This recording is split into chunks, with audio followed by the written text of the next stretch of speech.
Hey everyone, welcome back to OCD Recovery's YouTube channel. Before I go any further, please subscribe, hit that like button down below. We always appreciate the support. Over the years, the channel has grown immensely since I've been a part of this channel. It is another holiday season. Regardless of what you celebrate, the holiday seasons can be very tough for us, not just OCD. Any of the mental health disorders. I mean, anything. It's just a tough time because we put a lot of stress on ourselves.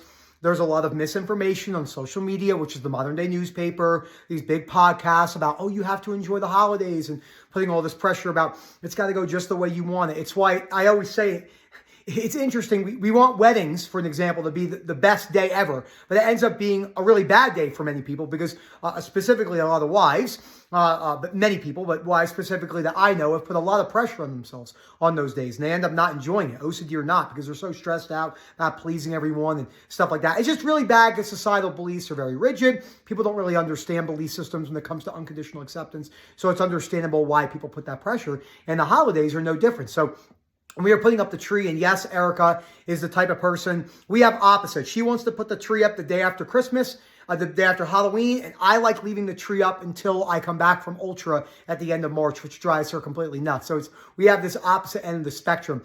And I put this particular tree up 2 or 3 times when I was in a really, really bad spot. It wasn't until Christmas of 2023 or 22, I would say I really was like, wow, this is a very different experience, not because I was putting any pressure and I need to enjoy it, but because I had so many rigid beliefs about all of this. And I remember putting up those exact ornaments, just thinking how hyper aware I was of my sensations, my saliva, my swallowing, how bad my body dysmorphia was, and everything else in between. So again, Phil at OCDrecovery.com. Let me know what you think. This is such an important topic about putting pressure on yourself during the holiday seasons, and let's jump right into it. So there are no universal rules that states you must have a good day ever. Life is not owed to anyone. It's why children die of cancer. It's why people are driving to work to get killed in a car accident because someone runs a red light. Life is inherently unfair. Now, Buddha said that life is suffering, but I think that Buddha was incorrect on that. Life has suffering, and some people have more suffering than others. But to say that life is suffering would mean that's a very black and white statement, and it's not accurate. Even though I was suffering a lot, I had a lot of good moments in there. So I had a lot of suffering, more suffering than most people will ever experience in their life. OCD sufferers are definitely in the top bracket of suffering. Of course, there's much worse things. I'd rather have OCD for the rest of my life 24/7 over being paralyzed from the neck down. That would be very tough. Having OCD and being paralyzed from the neck down, I'm sure someone's out there has had that. That is one hell of a nightmare scenario. I know some of you are thinking about that.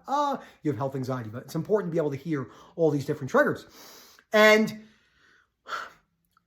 because there are no correct ways to feel on any day ever, this should be a special day. Not just holidays, weddings, anniversary. This should be a special moment. No, it shouldn't. This is a ridiculous fairy tale story that we tell ourselves in every single way. From Disney movies, the way we were brought up in certain cultures, lies and reassurance our parents are giving us our whole lives. So we grow up and we have to deconstruct and unwind these rigid belief systems about this day should be special.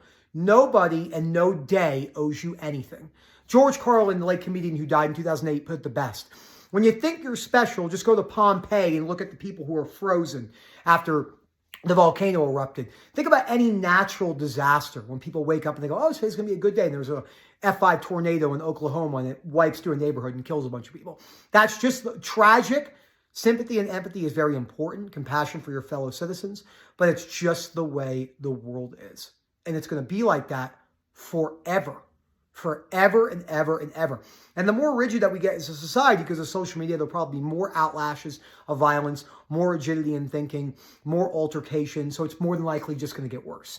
And with everything going on with the climate and different time periods, not here to talk about, like, I don't know anything about climate change, and I don't care to know about climate change. But, I mean, there's just a lot of disasters that happen, right? I live in America. We had the big hurricanes that just hit all of Florida and the Carolinas.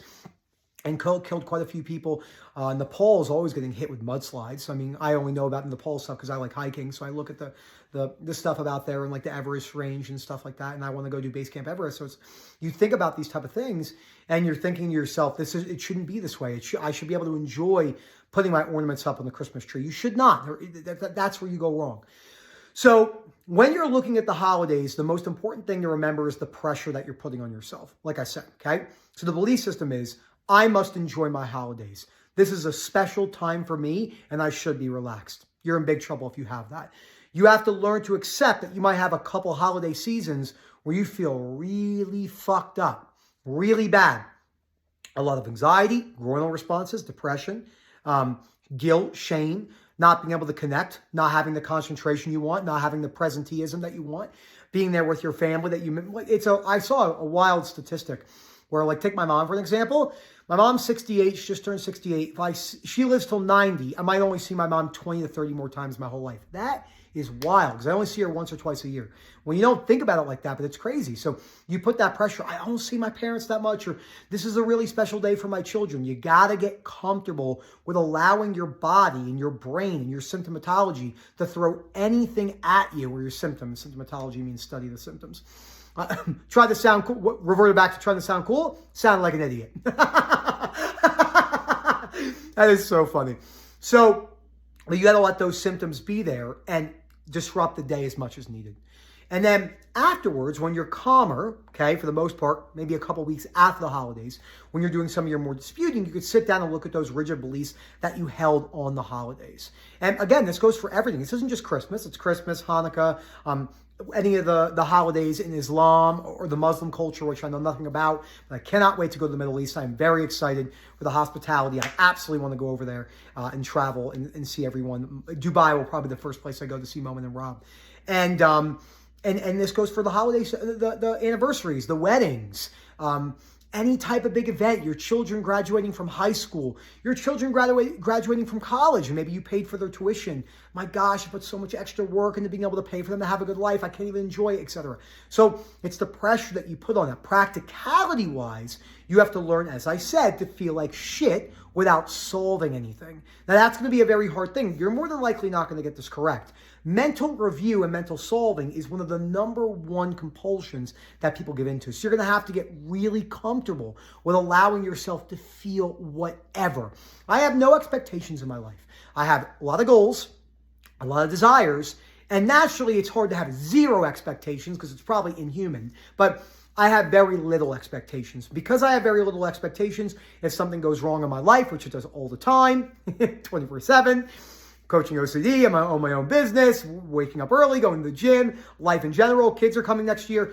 So things are constantly going wrong, but because my expectations are quite low, there's no major swinging in my emotions. So when you come to a holiday season, you come in with major expectations, you come in with those rigid belief systems. I must enjoy this. Oh my God, I just bought a new tree, and I spent all this money on the holiday dinner. I can't even enjoy it. Those musts, shoulds, and demands are really holding you back. So really think about this for the holiday seasons. Phil@OCDrecovery.com. Hope to hear from you soon. Please come in. Come into one of our webinars. We have the Christmas packages, holiday packages going on right now. And I really think you'll be very pleased with the service. I don't really see anyone with the service that we have. Our response time is off the charts. I make it the #1 priority to make people feel as comfortable as I can whilst giving them tough love. Remember, there's going to have to be a lot of tough love with OCD and anxiety recovery. A lot more than most people want. So thank you as always, and enjoy the rest of your day.